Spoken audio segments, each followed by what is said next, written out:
시편 18편 7절에서 19절입니다.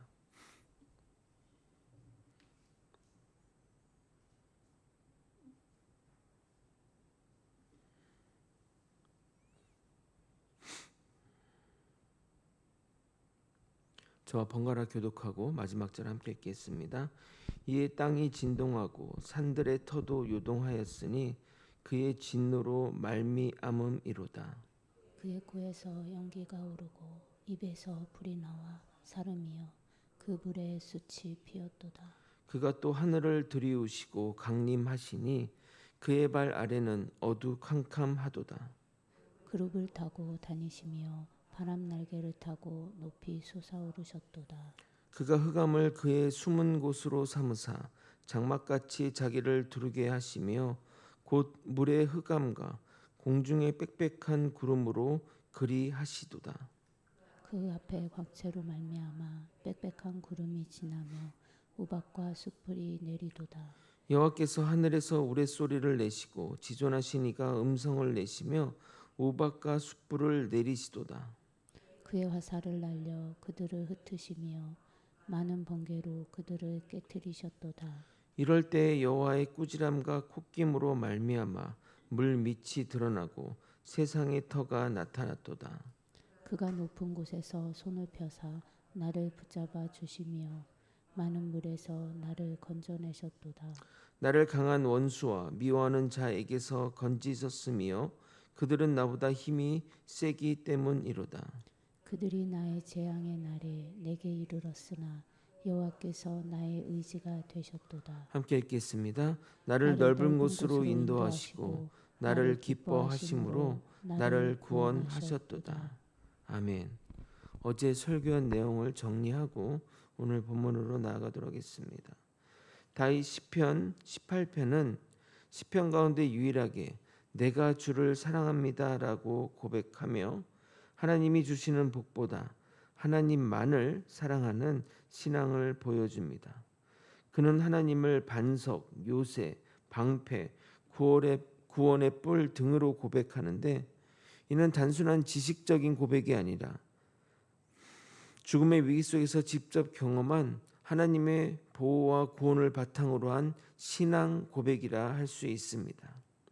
이어 다윗은 자신이 사망의 줄과 불의의 창수, 수월의 줄과 사망의 올무에 묶인 절망적인 상황에 있었음을 고백하지만 그때 자신의 힘이나 다른 사람의 힘을 의지하기보다는 하나님께 부르짖었습니다. 하나님은 그의 기도를 들으셨고 그가 간절히 소망하는 구원의 반석은 궁극적으로는 예수 그리스도 안에서 완전히 성취될 것입니다. 결국 본문은 죄와 사망의 권세 아래 있는 모든 성도가 어떤 상황에서도 변하지 않는 반석 대신 하나님과 예수 그리스도를 사랑하고 의지하며 기도로 나아가야 함을 가르쳐주고 있습니다. 이어지는 오늘 본문은 여호와 하나님의 장엄한 등장을 노래하고 있습니다. 다윗이 상상으로 이거를 쓰고 있는 것인지 아니면 환상 중에 하나님의 임재를 경험하고 기록한 것인지는 모르나 성경에서 이런 묘사는 출애굽기에 언급된 시내산 언급을 제외하고 유일하다 하겠습니다. 특히 다윗이 강림하신 하나님과 조우하는 장면은 이 시의 압권이라 하겠습니다. 우리도 언젠가 주를 만나게 될 것인데 그때의 감동을 미리 이 시편을 통해 경험하시길 소망합니다. 꿈에 그리던 주를 만나는 기쁨으로 일상의 삶을 살아가는 저와 여러분이 되시길 예수 그리스도 이름으로 소원합니다. 다윗이 하나님께 기도로 부르짖자 하나님께서는 직접 현현하셔서 응답하고 계십니다. 7절을 다시 한번 읽겠습니다. 이에 땅이 진동하고 산들의 터도 요동하였으니 그의 진노로 말미암음이로다. 다윗은 하나님께서 응답하시는 모습을 이야기하며 갑자기 땅이 흔들리고 산이 요동한다고 말합니다. 이어지는 말씀을 보면 연기가 오르고 불이 나오며 하늘이 기울어지고 하나님께서 그룹을 타고 날아오시며 번개와 우레를 발하시는 장면이 기록되어 있습니다. 아마도 다윗이 이 장면을 직접 보면서 말하는 것은 아닐 겁니다. 죄인인 인간이 이런 상황 가운데 살아남을 수는 없기 때문입니다. 당시 사람들은 땅이 흔들리고 천둥과 번개가 치는 것이 하나님의 임재와 권능을 나타내는 대표적 표현이었기에 상상해서 기록한 것일 수도 있습니다. 그러나 이 장면이 근거 없는 상상이 아닌 이유는 이스라엘 백성이라면 누구나 떠올릴 수 있는 사건이 있기 때문입니다. 그 사건은 바로 출애굽 때 시내산에서 하나님이 강림한 사건입니다. 이스라엘이 애굽에서 나왔을 때 하나님은 홍해를 가르셨고 시내산에서는 천둥과 번개 가운데 강림하셨습니다.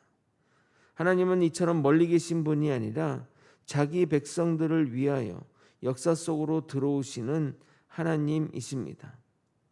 다윗은 지금 자신이 경험한 구원도 바로 그 출애굽 하나님께서 행하신 일이라고 고백하고 있는 것입니다.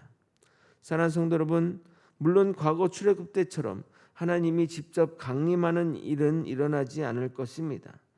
그러나 성령 하나님이 우리와 함께 하십니다. 하나님은 한 번도 우리 곁을 떠난 적이 없으십니다.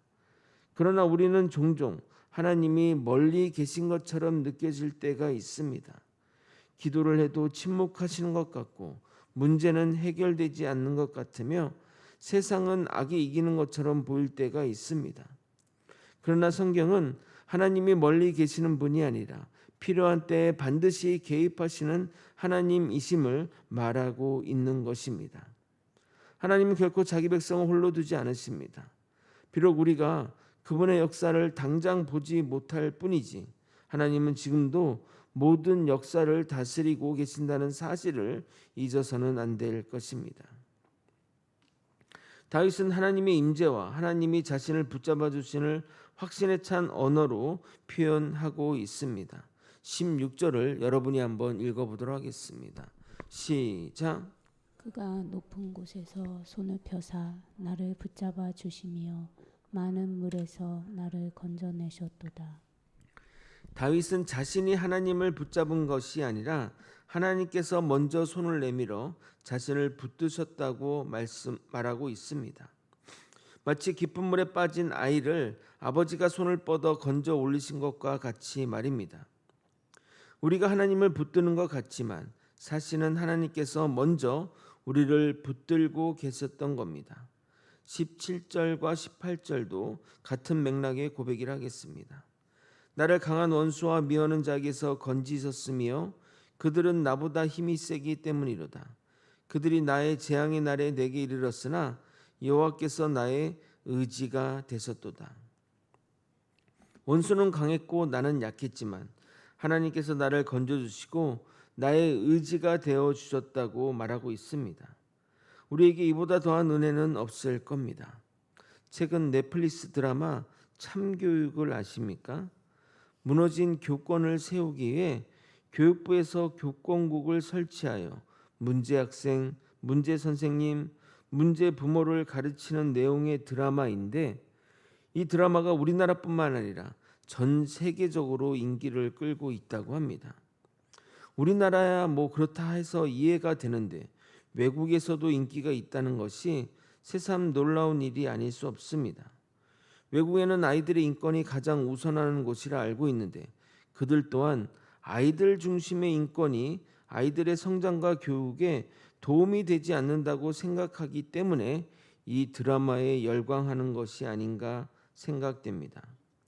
드라마를 보면 항상 피해 학생들이 나오는데 정말 극한에 내몰리는 상황으로 연출됩니다.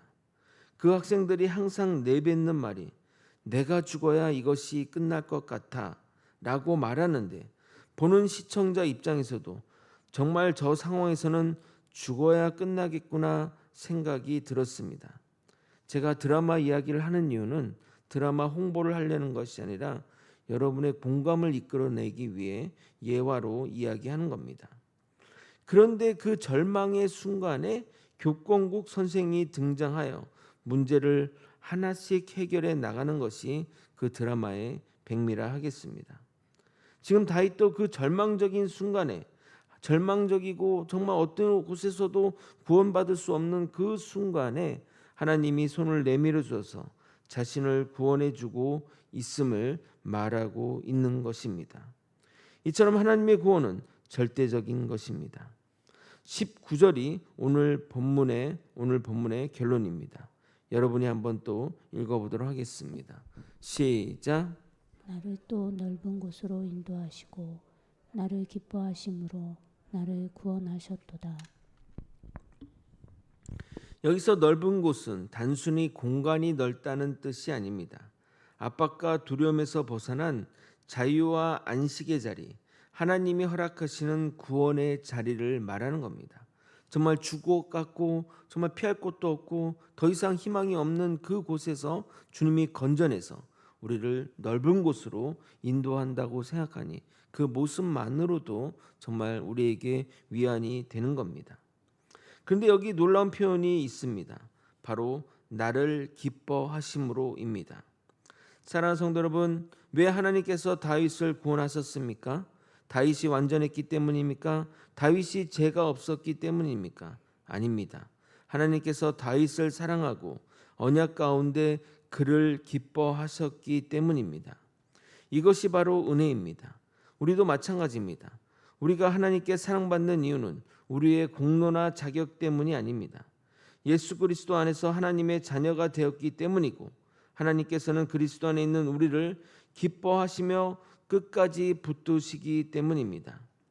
이 또한 결국에는 예수 그리스도 안에서 완성될 겁니다. 죄와 사망이라는 가장 강한 원수 앞에서 하나님께서는 독생자 예수 그리스도를 이 땅에 보내셨습니다.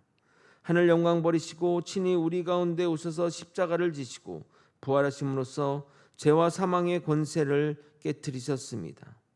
그리스도께서야말로 하나님께서 하늘을 가르고 우리에게 내려오신 가장 위대한 사건인 것입니다.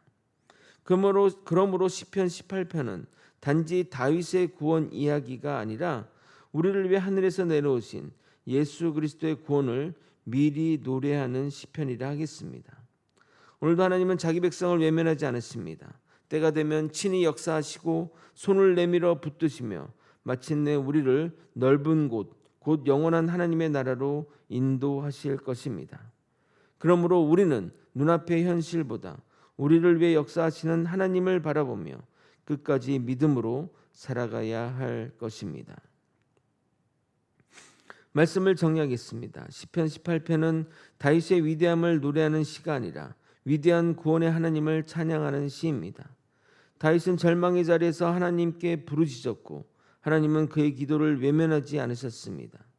친히 역사하셔서 원수에게서 건지시고 손을 내밀어 붙드시며 마침내 넓은 곳으로 인도하셨습니다. 이 모든 구원은 예수 그리스도 안에서 완전히 이루어졌습니다. 하나님께서는 하늘의 영광을 버리시고 우리 가운데 오신 예수 그리스도를 통해 죄와 사망의 권세를 깨뜨리시고 우리를 하나님의 자녀로 삼아 주셨습니다. 우리가 구원받는 이유는 우리의 의나 공로가 아니라 하나님께서 그리스도 안에서 우리를 사랑하시고 기뻐하셨기 때문입니다. 그러므로 어떤 환난과 절망 가운데 있을지라도 하나님은 결코 자기 백성을 버려두지 않으십니다. 지금도 성령으로 함께 하시며 가장 선한 때에 역사하시는 하나님을 신뢰하시길 소망합니다. 눈에 보이는 현실보다 우리를 끝까지 붙드시고 영원한 하나님의 나라로 인도하실 주님을 바라보며 믿음으로 살아가는 저와 여러분이 되시길 예수 그리스도 이름으로 축원드립니다. 기도하시겠습니다. 하나님을 전적으로 신뢰하며 살아가는 우리 모두가 되게 도와주시옵소서. 정말 죽음밖에 없는 그 현실 가운데서 손을 내밀어준 하나님의 손을 붙들고 하나님이 인도하시는 넓은 곳 하나님의 나라 구원의 길로 나아가는 우리 모두가 될 수 있도록 이끌어 주시옵소서. 그러기에 우리 앞에 있는 고난과 현실에 좌절하지 말고 우리의 손을 붙잡고 일으켜 세우실 예수 그리스도를 바라보며 살아가는 우리 모두가 될 수 있도록 주님 붙들어 주시옵소서. 이 모든 것 우리 주 대신 예수 그리스도 이름으로 기도드리옵나이다. 아멘.